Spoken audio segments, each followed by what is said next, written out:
Hi, it's Allison and Lee from the Law School Toolbox. Welcome back. Today we're talking about resumes. Well, resumes are important. We all need them. We review a lot of resumes, both from people who want to work with us and with our students. Today we want to share our top 10 resume tips. Okay.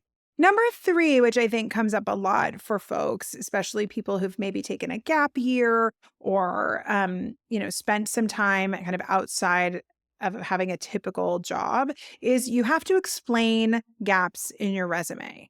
Because if you don't explain it, then we're going to find it and we're going to assume that it's something that you didn't feel comfortable explaining, which is not great, right? I mean, listen, nobody's going to judge you caring for a family member for 6 months or traveling the world for a year.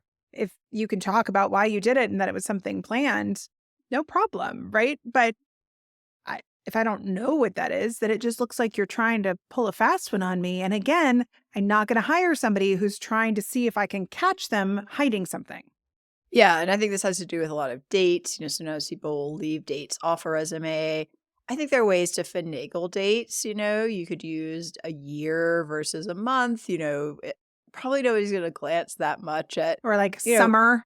Right. Yeah. Summertime. Right. Like worked at this job 2017 to 2018. It's like, okay, that probably is not really going to catch my attention unless you use months everywhere else. Mm-hmm. At which point I'm going to start thinking, was that December to January? Because that would also be accurate. Mm-hmm. So, you want to think about how you're presenting this stuff. And if you do have things that, maybe you left a job in a couple of months. I mean, there may be ways to explain that. But, maybe again, there you don't have to be so specific. There might be ways to kind of, just finesse it a little bit. But if you get it too much in the finessing, people start to have questions. And if you have questions looking at someone's resume, it's usually not somebody you're going to reach back out to. Yeah, and cover letters can be a great place to kind of share your narrative, right? If there are things that kind of need to be explained. I mean, you don't feel like you have to explain everything. Like if you had, a personal health crisis, I don't think you need to, share everything in your cover letter. But if you're sharing your narrative and there is kind of some space there, I think just giving the recruiter or whoever's reviewing your resume some sort of explanation so they don't feel like they're just going to have to come to you and say, like, a year is missing from your resume. What was that about? It's like, that's the conversation you don't want to have, Right. So.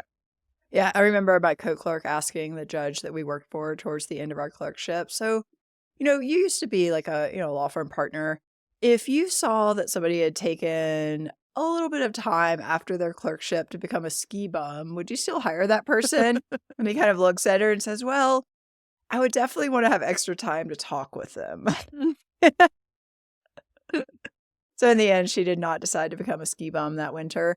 But he's like, it wouldn't be disqualifying, but I would want to understand your motivations. Yeah. And I think that, if presented the right way, you could talk about what you could learn by being a ski bum, or like maybe you're teaching skiing and a lot of valuable lessons can come from that. There are things that you can do to finesse your experience. I remember one of my friends in law school had worked seasonally at Nordstrom since she was in college. That was kind of like one of her gigs. And almost every law firm interview loved to talk to her about that because it's customer service work. Right, and exactly. They loved it. They would always talk about that. And the fact that she kept getting rehired seasonally, over and over again, they took as a really great sign. So I think that's part of it, is not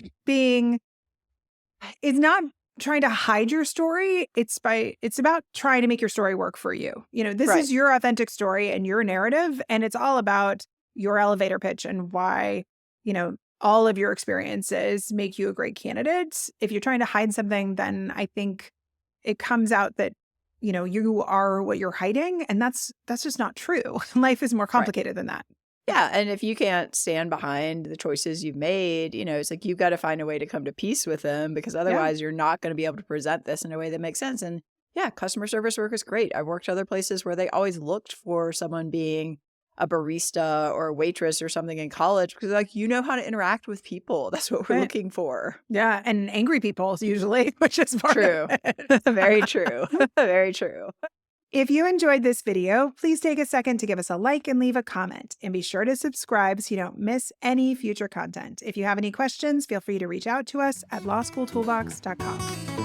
Thanks for watching. Stay tuned for more of our top 10 resume tips.